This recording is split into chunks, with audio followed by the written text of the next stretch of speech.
सगळ्यांना hi hello नमस्कार.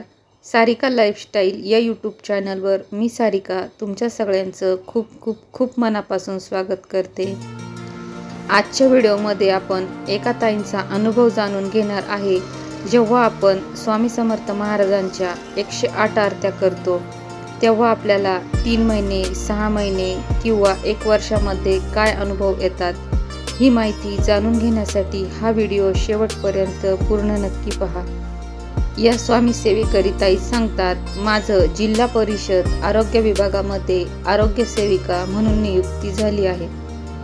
याचं सर्व श्रेय मी माझे आई वडील आणि स्वामी यांना देते.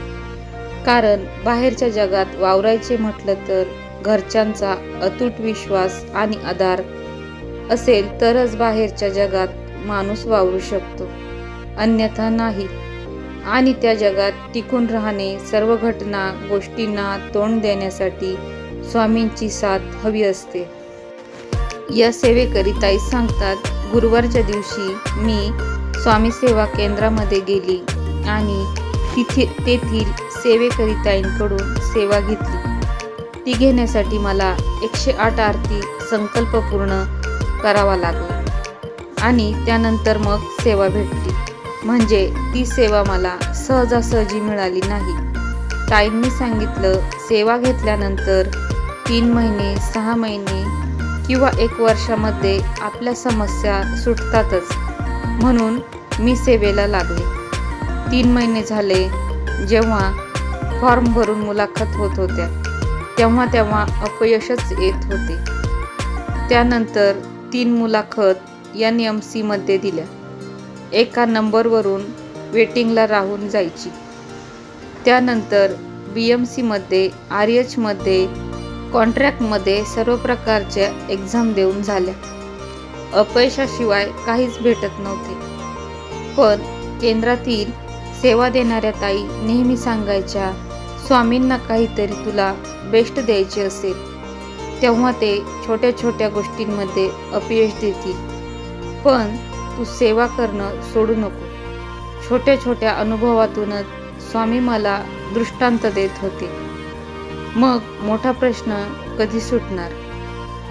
केंद्रातील ताईंचं मी नेहमी डोकं खायचे, पण आरतीची सेवा कधीच सोडली नाही. रुसून रागावून रडून एक दिवशी आरतीला जाणार नाही, पण अशी काही घटना घडायची की आपोआप सर्व विसरून आरतीला जाणं व्हायचं. जेव्हा 1 वर्ष झालं आणि ठरवलं आता काही कुठे होणार नाही, फक्त सेवा करायची. कारण आरतीला गेले नाही तर करमत नव्हते. चिडचिड होणार, दिवस खराब जाणार, काहीतरी चुकल्यासारखे वाटणार. या सर्व गोष्टी माझ्या बाबतीत घडायच्या. विश्वास बसणार नाही, पण महिन्यातले 4 दिवस सोडले आणि गावाला गेले तरच आरती टळत असे, अन्यथा कधीही नाही. त्या दिवसात मी स्वप्नात आरतीला जात होते. त्यामुळे बस आता काही नको, फक्त सोबत राहा, बाकी काही नको, असेच स्वामींना सांगायचे. जेव्हा द्यायचे तेव्हा देतील. सर्व म्हणतात की स्वामी कोणालाही परत पाठवत नाही, उशिरा का होईना देतातच. मागायचं काही नाही, कारण मागतो ते थोडं असतं आणि स्वामींना त्यापेक्षा जास्त द्यायचं असतं. म्हणून निस्वार्थ सेवा, फक्त आपली आरतीची सेवा चालू ठेवली. श्रीसूक्त अमावस्येला कालभैरवाष्टक 108 वेळा, 12 लक्ष नामजप बस. 20 ऑगस्टमध्ये फॉर्म भरला आणि जुलै 2024 मध्ये एक्झाम दिली. पास झाली तर एक्झामला जाताना स्वामींना सांगून गेले, बस आता ही लास्ट एक्झाम, पुन्हा नाही देणार. त्यात झालेला चमत्कार असा की 29 ऑगस्ट रोजी रिझल्ट लागला, पण त्यात OBCच्या 103 जागा आणि माझं नाव 78 नंबरला, आरक्षित जागेमध्ये. या ताई सांगतात, 68 डॉक्युमेंट व्हेरिफिकेशनला जास्तीत जास्त वरचे 10 लोक एक्स्ट्रा बोलवतात. म्हटलं यात पण काही नंबर नाही लागत असे म्हणून सोडून दिलं. अजून यापेक्षा बेस्ट असेल म्हणून नाही झालं. त्यानंतर 6 सप्टेंबर 2024ला सर्वांना व्हेरिफिकेशनसाठी बोलावलं.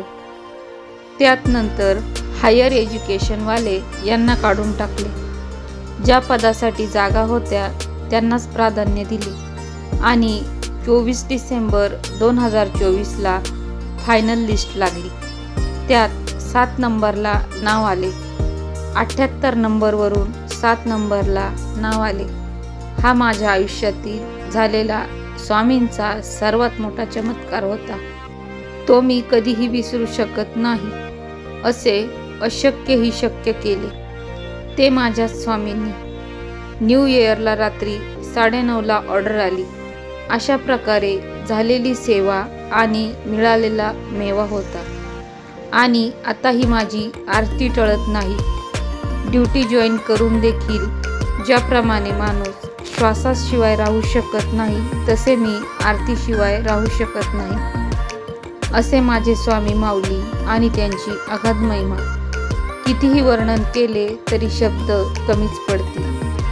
हे सर्व शक्य झाले केंद्रात सेवा देणाऱ्या स्वामी सेवेकरी ताईंच्या मार्गदर्शनामुळे. मी त्यांचे खूप खूप आभारी आहे असं या सेवेकरी ताईंनी सांगितलेलं आहे. तुम्हाला जरी तुमचे काही प्रश्न सोडवायचे असेल तर तुम्ही 108 आरतीचा संकल्प नक्की करा आणि यामध्ये तुम्हाला अनुभव येईल की आपले खूप सारे प्रश्न सुटतात, मार्गी लागतात. स्वामी सेवा केंद्रामध्ये आरती ही दिवसभरात 3 वेळेला होते. सकाळी 8 वाजता, त्यानंतर 10:30ला आणि त्यानंतर संध्याकाळी 6ची आरती असते. तुम्हाला जो वेळ शक्य होईल त्यावेळेला तुम्ही आरतीला हजेरी लावू शकता आणि आपले प्रश्न महाराजांसमोर मांडून ते सोडवू देखील शकतात. ही खूप छान आणि सुंदर अशी सेवा आहे. तर ती तुम्ही नक्की करून बघा आणि तुमचे अनुभव मला कमेंट बॉक्समध्ये नक्की सांगा. आजचा व्हिडिओ तुम्हाला कसा वाटला हे मला जरूर कळवा. व्हिडिओला जास्तीत जास्त लाईक करा, चॅनलला सबस्क्राईब करा. मी सारिका या नोटवर रजा घेते. भेटूया पुन्हा अशाच एका माहितीपूर्ण व्हिडिओमध्ये. तोपर्यंत सगळ्यांना धन्यवाद. श्री स्वामी समर्थ.